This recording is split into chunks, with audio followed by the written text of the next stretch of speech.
whakarongo ki te tangi a te korimako. Kōrero flowing out the hook of force. Kaupapa relevant, kaupapa out of bounds, kaupapa exigent, kaupapa paramount. Nā ko nā whakapiri mai ki te kaupapa tino whakahira hira whakarongo pi kari kari mai. Hare hare mai, o Taringa hare hare mai. We gotta gather up close everybody, gather up close everybody. Kani move that body, kani move that body. Kani move their body so you get close to your listening device or... Kani your way over. Tēnā koutou, nau mai hoki mai. Yes, nau mai hoki mai ki te punua pāoho. O Taringa. Yeah. Mai I te wānanga o Aotearoa. E rere atu nei kia koutou. Coming from the bustling metropolis. Meow. Meow. Do I sound like a car then or sandfly? Don't you hate it when at night, They always come out. Yeah, and could be just one, but it sounds like loud but it's like, could be over there. Last week we were down in Onetahua, which is in Golden Bay. Yeah. And we're staying at the marae there. And somebody opened the doors and these two big blowflies came into the wharenui and they were so loud. Yeah, they're noisy, Yeah. Blowflies. They woke us all up.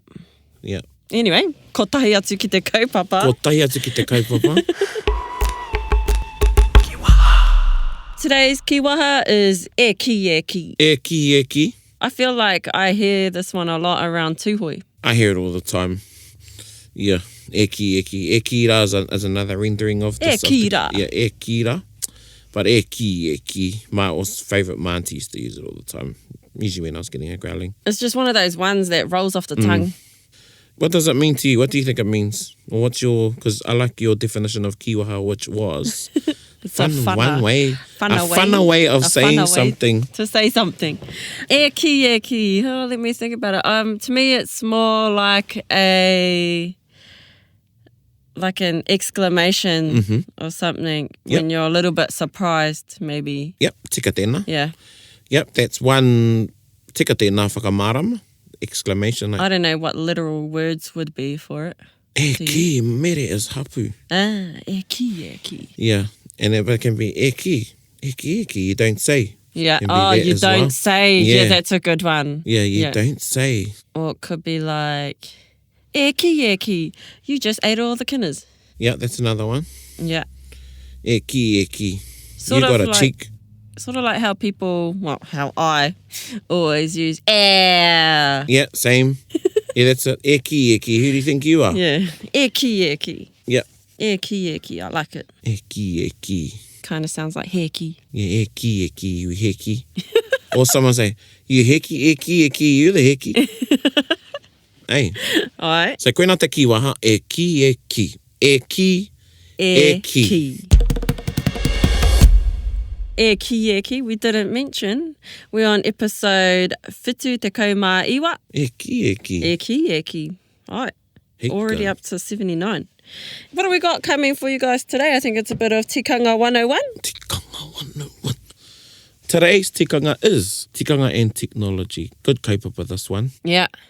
And current. Very current. Yeah. Pertinent to today and a lot of what's going on. Yeah. Well, first of all, what is technology? Pai tēnā pātai. So we use the word, and, you know, ko tau te hunga whakarongo. You may or may not know that the word for technology, roto I te reo, is hangarau. Hangarau. And interestingly, Maui is known as Maui hangarau. Ah, Maui hangarau. Yeah, another meaning for hangarau is to be tricky. Yeah. To be deceiving, to be cunning. Innovative. Yeah, and innovative. And I think that's two things. It's not just him about being tricky, but he was innovative and, you know, in the kōrero tukuiho about Maui, like, you know, te pitana, his fish hook and all those sorts of stories. So he used technology. Yeah, that was his technology, the fish hook. Yeah, so, you know, a fish hook is technology. With a net fire? is technology. Fire is technology. Yeah, but in today's day and age when we use that word, hangarau, we think of iPads, cell phones, smartphones, computers, tablets, computers. Yeah, devices. Yeah. That's one of the popular kupu, device. Yeah, but really it can be hammers. Yeah, all of that. Tapu, any sort of tapu. And our tupuna embraced Yeah, they embrace technology. That hangarau, you know, nails and things and blankets. And I love that song. Pioi ana te piriti wa e katoe. Yeah, get you. You got a good note that was.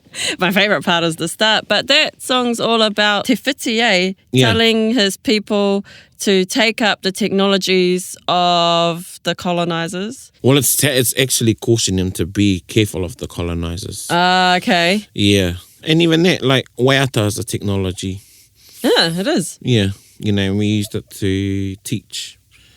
But I think the context of this kōrero, tikanga and hangarau, tikanga and technology is around the digital space. Yeah. And, yeah, some of the things that are happening, i.e., or e.g., I should say.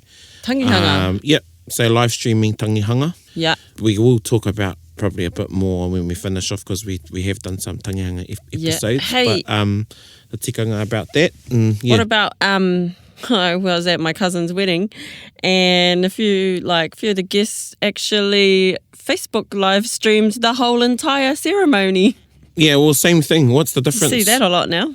Yeah, and that's it. And so, but I think each to their own. At the end of the day, kei te marae te mana.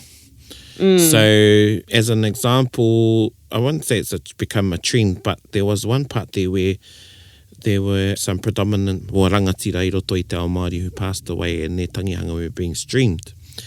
And around that time, taku whanaunga, some of you listening may know and remember Anzac Pikia, who worked for Te Karere for a long time.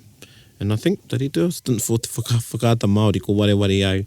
And he passed away and he came to one of our marae here. Yeah. And they asked if they could live stream his tangihanga. Yeah, and I said, I became sort of the māngai for the hapu, and I asked the kaumātua, and they said, no. And I said, Kau. And they were sort of surprised by that because everybody was sort of like following along. Yeah. And I thought it was neat that because Anzac himself, he was into technology and big on social media and stuff. But I thought it was cool that his tangi wasn't live streamed. But one part of it was allowed was the funeral service. Mātai done the eulogy, Mātai Smith. Oh, yeah. And that was recorded. But again, there was some tikanga there to govern on the marae. So the kaumātua said, no photos of the tūpāpaku, of the kāwhena, no shots of the photos. Oh, of the photos laying with him. Yeah, or above him, yeah. Yeah, so those are some tikanga that, that's an example of how we can use the technology in those situations, but still have some tikanga there to govern and guide us how we use those things. Yeah. And our tupuna have been doing it for years. You know, like photos. Yeah. You know, they just gravitated toward photos. And even, you know, because there was a trend in Victorian times to take photos of the dead. Really? Photos, and our tupuna done the same thing. Yeah. But now we wouldn't do, we don't do that. But I've heard that some of the Pacific communities are okay with taking photos It's a big thing over in India. Tūpāpaku. They photograph their tūpāpaku. They get photographers in. They take them to this special place. Forgive me if I'm wrong. I think it's the Nile. No, it's not the Nile. What's the river over there? The Ganges. Yeah. So they take them to a specific spot there, and that's the pinnacle of spots that you want to go to when you pass away over there. And there's actually photographers there who will wait on the street, and you can hire one of them to come with you, take photos of the tūpāpaku. And they photograph your whole ceremony, the burning, and putting in the river and everything. Yeah, and we're seeing that a lot in I roto I te ao Māori of photos of tangihanga. Yep, I have photographed a couple of my whānau tangihanga, just very close ones. I wouldn't do it for any of the wider whānau.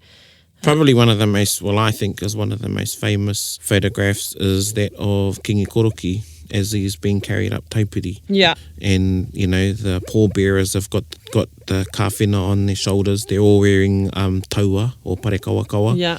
And his coffin has got a korowai, a kahu kiwi, I should say, more correctly, a kahu kiwi on it. And then when Te Tairangi Kāhu passed away, her tangihanga was, huge. Yeah, huge tangihanga, and it was... I remember watching it at Exactly. school. Well, you could watch it. Yeah. But again, there's some tikanga there that we can use to help guide us along. Yeah. With how we use technology in all sorts of settings. Yeah. I remember we sort of, because I was in high school at the time, instead of doing, a couple of my subjects were te reo Māori, and another one was Māori culture. And instead of doing anything that whole week, we just watched the tangihanga the whole time. Yeah, and it was a good watch. Yeah, no, it was really interesting. And being brought up down there in Whakatane, I didn't really know much about the kingitanga. So that was a good sort of taster for all of us, or for me especially. Yeah, and that's the way that we've been utilising technology or digital technology for a long, long time, is capturing kōrero tuku iho. Yeah. Waiata, so Mervyn McLean, his collection, or the collection of the Auckland University, of both Māori and Polynesian song, haka and dance. I think it's the biggest archive of traditional Pacific, Māori and Pacific music. Yeah. And he went around back in the days where he didn't have tape recorders. He recorded a lot of his stuff onto, I think, wax records. Wow. Yeah, and if you read his book, Tō Tātou Waka, is really, really interesting read about him travelling through the bush to get to some really remote places on rivers and things to document waiata mō tētea. Cool. Yeah, so a tikanga could be, if you're on a marae and you want to use your phone, because we've all got phones with recorders on them. Yeah. To ask before you record somebody. Yeah. Another thing that it's just polite. Yeah. Well, one thing I've done is I'm not in a position to ask the person. So sometimes I'll record them. And then later I'll say, look, I recorded you. Is it okay I keep the recording? Or otherwise I'll delete it. Yeah. So those are some, koina e tahi tikanga, and I don't think it's not even tikanga, it's just common sense. Yeah. Or tikanga, at time tikanga was common sense. Yeah, it's just being considerate, really. Because how would you feel if one day a recording of you popped up on Facebook and you had no idea about it? I recall I was at a tangihanga. There was 2 tangihanga on at the time, but I could only go to one. Oh, yeah. And it was the tangihanga of Apirana Mahuika that I couldn't get to. Yeah. So I went to this other tangihanga, and I know this sounds out of it, but I was at that tangihanga. And in between ope, I was watching the other tangihanga. Yeah. How were you watching it? On my phone. So somebody was there recording it? No, they live streamed it. It was a thing that the marae done. Oh, okay. They live streamed the whole tangi. Yeah. Like Parekura Horomi is the same thing. Yeah. There's been lots, Eri Mahenare, and I was on the receiving end. I was on the marae doing the whai kōrero. Yeah. Mauriora Kingi, his kangi, it wasn't live streamed, but they filmed it as a record for the whānau. I suppose there's benefits to it. Like, you may be breaching privacy. Well, at the end of the day, it's up to the marae. And that's what we have to remember, is the mana sits with te haukainga. And another example is the late Ngāpō, Dr. Ngāpō Wehi, who he hoau ki te whānau Wehi. Yeah. And at his tangihanga, they had a wānanga amongst themselves if they were going to live stream their father's tangi. And they asked me for my whakaaro, and I said no, because knowing how their father was, he was a very humble man, and I think deep down he wouldn't have wanted it. Yeah. And they decided not to stream the tangi. So it comes down to the whānau, it comes down to te hapu, it comes down to the marae. I think if you know the person really well too, and you kind of know what they may or may not have wanted, that would come into it as well. Yeah, well, there again, and see, going back to Anzac, I think Anzac would have wanted it. Yeah. But at the end of the day, and that's the thing, and people need to remember, when you take your tū pāpaku to the marae has the mana. Koenei, but now we're so sensitive in these respects that we think that the whānau pani should have a big say in what happens on the marae. Traditionally, no. Yeah. When you take your tū pāpaku to the marae, the mana sits with the pai, with the kaumata, with the leadership of the marae alongside, and they govern how tikanga is on the marae. True, okay. Yeah, no, I've never really thought about it like that. And then, you know, another thing I've thought about, so what protects me as a person that's going on somewhere, whether it be a tangi or a pōwhiri or whatever, and it happens at Tūranga Waiwai. So when I attend koro neihana, the whole of the koro neihana goes on Radio Tainui. Yeah.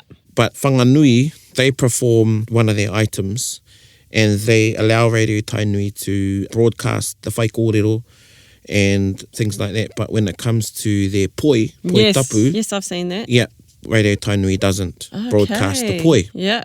So I think maybe it's something for Te Ao Māori to think about if this becomes more normalised, broadcasting, or not even broadcasting, but recording, that there's something out the front of the marae sort of making people aware that their karanga, that their whai kōrero, that their mōtetea are going to be captured. Yeah. It's a big wānanga. No, you're right. Like, at least notifying them that these things could be happening. Yeah. So they do have the chance to say yes or no. And then, just for that consideration. And what are some of your, tikanga you observe as a photographer when you're doing kaupapa? Yeah, I have mentioned this one before, but so I do photograph a lot of things like pōwhiri. And I've only ran into it a couple of times with people that don't know me and don't know that this is not my first time, where they'll try to give me the rundown on where I can and can't stand. But I mean, you just use your common sense. You don't walk out in front of the pai or out in front of the wharenui, and you just stick to the sides. But one that I had that I thought was quite interesting was the māngai didn't want me to photograph the karanga. Oh, right. Yeah. I thought that was new to me because in my mind, you don't really, I'm not recording it or anything. Her thing was that the karanga is the very tapu part of the pōwhiri because it's opening it. Yeah. And kind of, I guess does it sort of whakanoa once it's done? Well, it's sort of like the whole process is spiritual. Yeah. But the karanga is the conversation with the spirit world as well. Oh, okay. So that could have been a reason why they didn't want you to photograph the kai karanga. Yeah, so from what I took from it was that they didn't want me to photograph the karanga part was, because it was still in the very sacred parts. And then after that, it was still sacred, but not as sacred, and it should be fine. See, but going back to, you say, well, common sense. You have that common sense of tikanga. So if a photographer that came in, and I don't want to use pake, because it could be a photographer that's Māori, but kuare. So if you got a photographer that is kuare, they wouldn't know those things. Yeah. And they'd go and stand in front of the paipai. And and I have seen that before. And they'd cross the kai karanga. Oh my God. Yeah. Yeah, but I guess it's just one of those things if you've grown up. Well, I remember being a little kid, like a little kid, and playing at the marae, and there was a pōwhiri going on. And me and my cousins or my siblings, we saw my mum sitting by the wharenui and didn't realise, we're too busy all playing, that there was this pōwhiri going on, and we went to go run across the pai and go into the front of the wharenui. And this auntie stood up and gave us a massive growling. Eki. Yeah, and I remember, I reckon I was only like 5. And then so ever since that day, I'm like, okay, you do not go, like you do not walk around the front there while a pōwhiri's going on. And it's just stuck in my mind since then.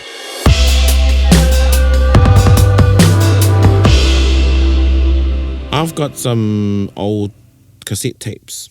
Yeah. I don't think I need to say old. I should just say cassette tapes. Because those are old. Yeah, of kuia and kaumātua.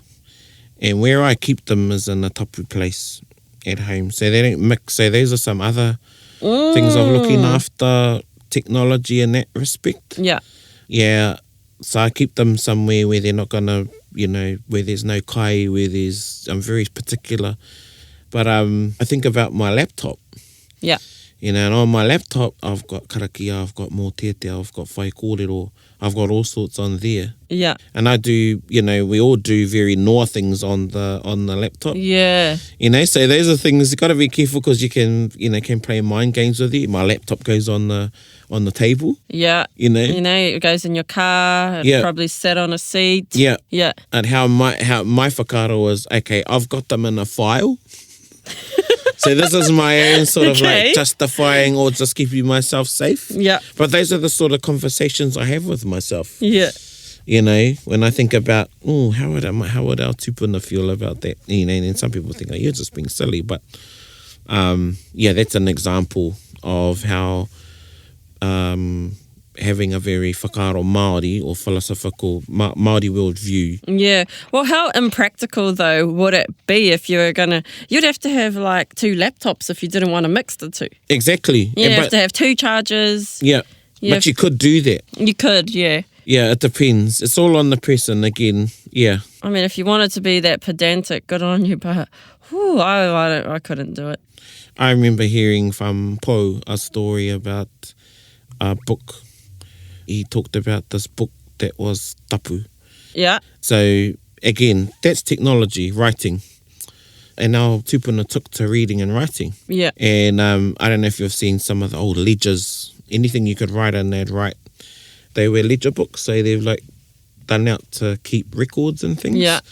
But they just write in them. But anyway, so there's and there's manuscripts that families have and things like that. Well, how about Rangi's book from his... Yeah, so that's an example. Great. Yeah. Kōrero? This book had, makutu in it and things. Okay. And the family or the karaua who owned the book didn't keep it in the house. Where did they keep it? They kept it out the back in the bush, inside like a safe hung in a tree. Oh my gosh. Yeah, so that's how tapu the book was. And then would that then make the tree tapu? Yep, the whole place was tapu. And according to Po, the vegetation around the tree in that, was sort of like dying. Oh, real? Yeah, I know. It sounds like something of like Harry Potter, eh? Or, yeah. Oh, yes. That whomping willow tree. Yeah. So, but that's a tikanga. So they kept that outside because to keep it away from the house. And so to maintain the tapu of the book and the noa of the home. Yeah. So that's an example of, how our tupuna thought about these sorts of things. And that's technology. I'm going to take this way off topic. How you were just talking about the tree and the vegetation dying off around it.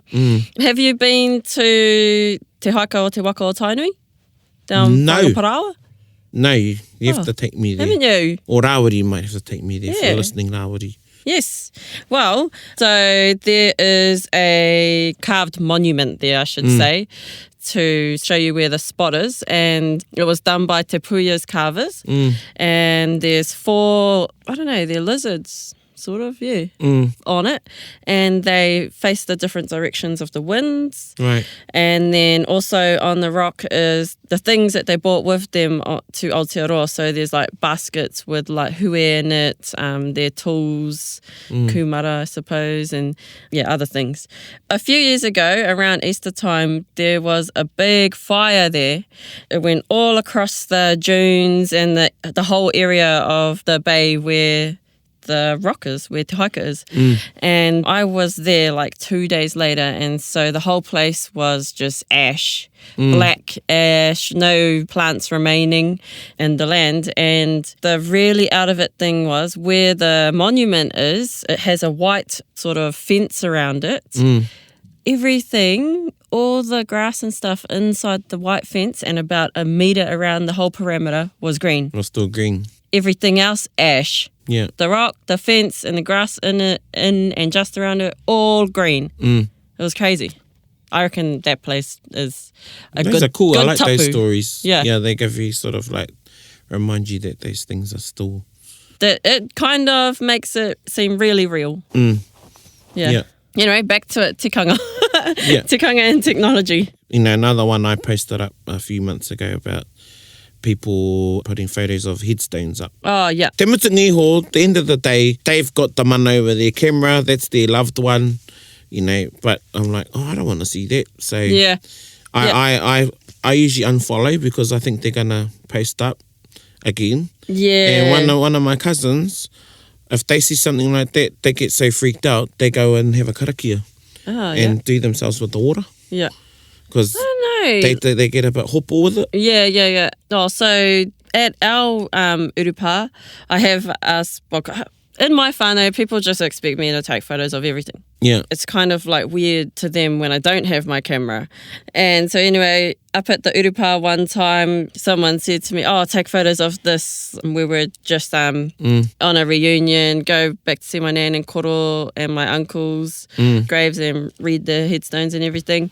And I was kind of like, am I allowed to? And like, I asked one of my aunties, my mum's eldest sibling, and she said, it's all good as long as you don't get anybody else's whānau in it. Yeah. Only ours. And so that's a tikanga. Yeah. So what I see on social media is someone's just wantonly in the urupa taking a photo, but they get everyone else's photos in there. You know, and I think that those photos are for you. Yeah. You know? I mean, I get it. It's your Facebook page. You can do what you want. But everybody's going to see it. Yeah, and actually, I have had this recently. I'm just like, scroll. I've had this recently documenting a marae, and they wanted me to get photos of the urupa. And I was kind of like, that's kind of weird. So I just took it from far away. Yeah. So you can't read anything or really make out, and you know it's a urupa, but you don't make out what's what. Did they just want a record of it or something? Yeah, it was full of the records. Yeah. But in my mind, I was like, nah, like, that's just, nah. I don't want to do that. That's not my whānau, I don't want to know. Yeah. When I done the Tani Wharau series on whakaata Māori, and I interviewed a lot of... Oh, yes, They weren't really on interviews, they were conversations, they were kōrero. And on one particular occasion, this kuia I was talking to, man, she could have talked for days. But it got to a point where I thought, I don't think the motu or everybody, the general public, needs to know this kōrero or should know this kōrero. So I steered the conversation elsewhere. And then later on, when we were having a cup of tea, I got asked, should we turn the camera back on? Because there's some really good kōrero coming out. And I said, Carl, this kōrero is for her whānau. This isn't a kōrero. So I saw myself, even though I was working for the project, and I was an employee of the production company, I saw myself as a kaitiaki of that kōrero. And even though it wasn't mine, I felt it was my place to say, no, that's enough. Yeah. This kōrero isn't for everybody. Yeah. So they stopped. They didn't film, they didn't turn the camera on. And where I steered the conversation from. And I think they realised later. Because, and I think we just get so caught up in trying to get everything. Yeah. I guess it kind of goes back to how we were discussing before we started this, recording things like karakia and not recording them in case they get misused.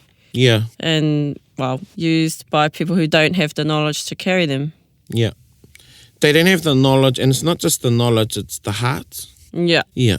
So that's the other thing. It's the wairua. Yeah. And, you're in the correct state of mind to be able to have those taonga. Yeah. And you're not going to wield them. Yeah. As hei rākau patu I te tangata as a weapon. Yeah.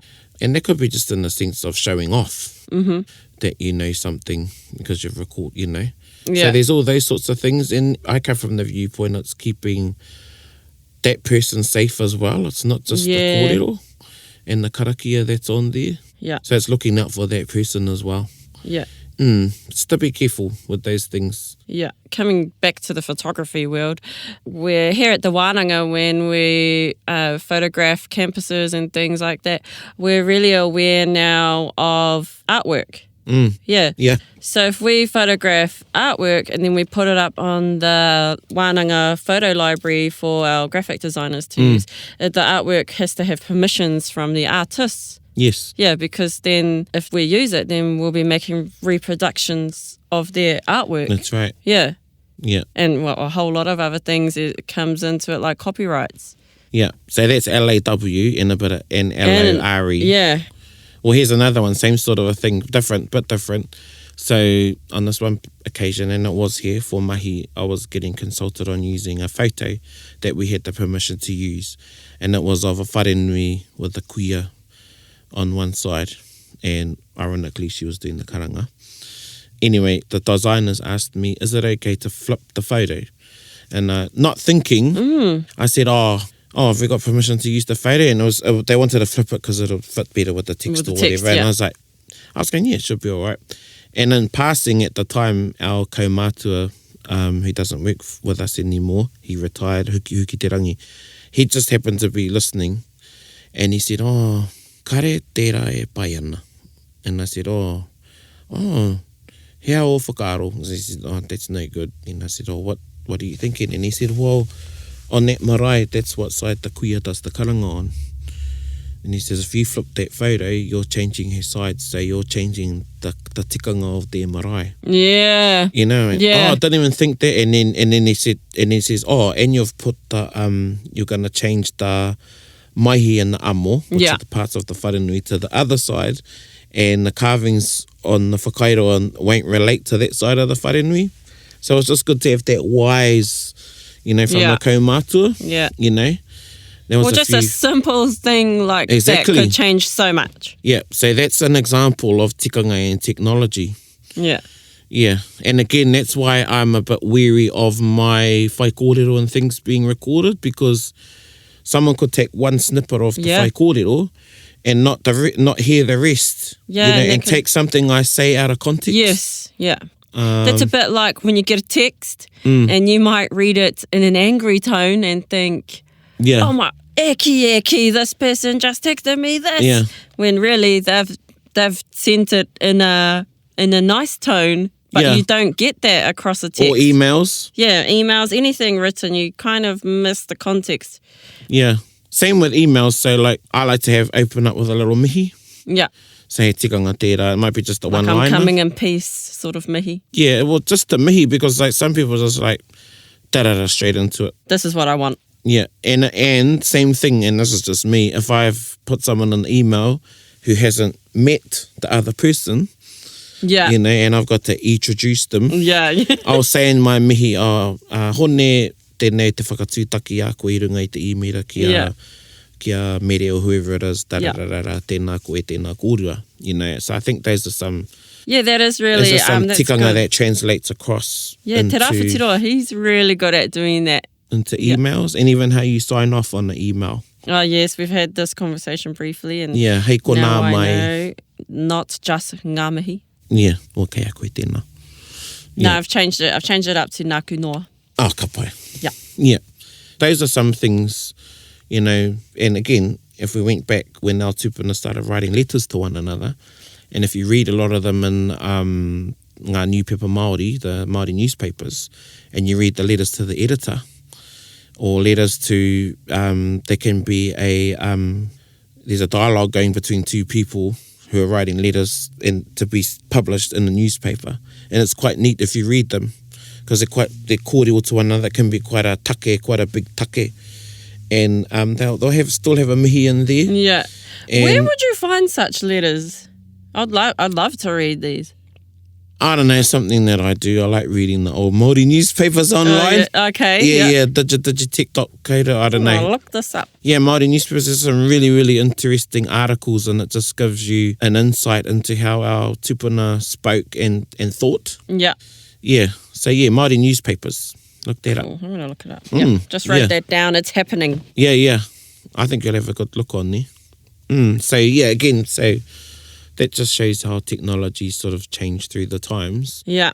But even though it was a very new thing to them, which was print newspapers, they still were very Māori. Utilised it, but we're very Māori about how they utilised it. And I think that is the ngako of this kaupapa, is embrace these things of te ao hurihuri, te ao Pākehā, but be Māori about how you do it. Yeah. No, that's cool. Makes sense. Koina. There's a myriad of things we could continue to talk about. While we're on this technology. Yes. Podcast. Here we are on another technology, on another hangaro. Actually, that word hangaro is quite interesting. Hanga as in to build. And ro, many. Many. Mm-hmm. Yep. Build many things. That's right. Yeah.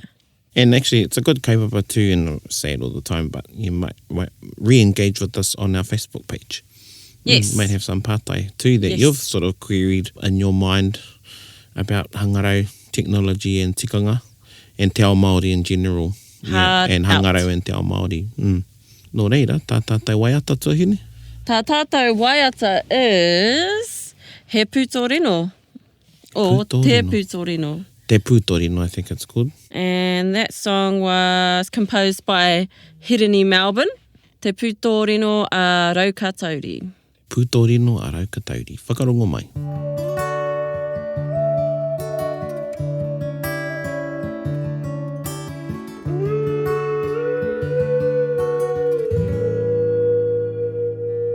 Te pūtorino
Such a nice, easy song to listen to.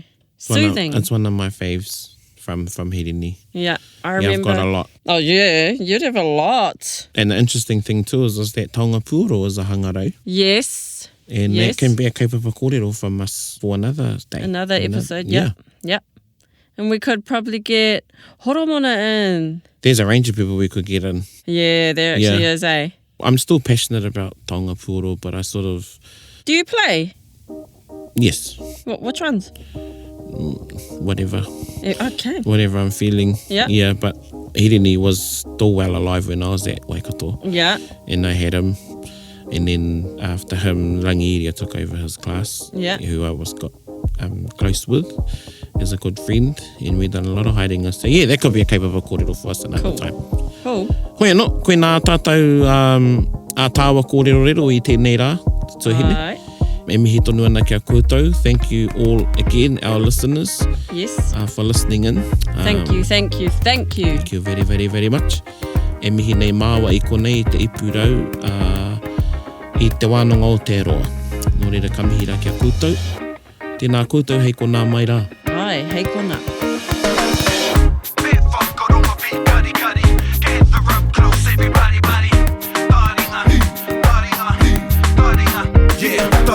Ki o, whakarongo ki te tangi a te korimako. Kōrero flowing out the hook of force. Kaupapa relevant, kaupapa out of bounds. Kaupapa exigent, kaupapa paramount. Nā kona whakapiri mai ki te kaupapa tino whakahira whakarongo pi kari mai. Hare mai, o Taringa hare mai. We gotta gather up close everybody. Gather up close everybody. Kani move that body. Kani move that body. Taringa. He mea tuku nā te wānanga o Aotearoa.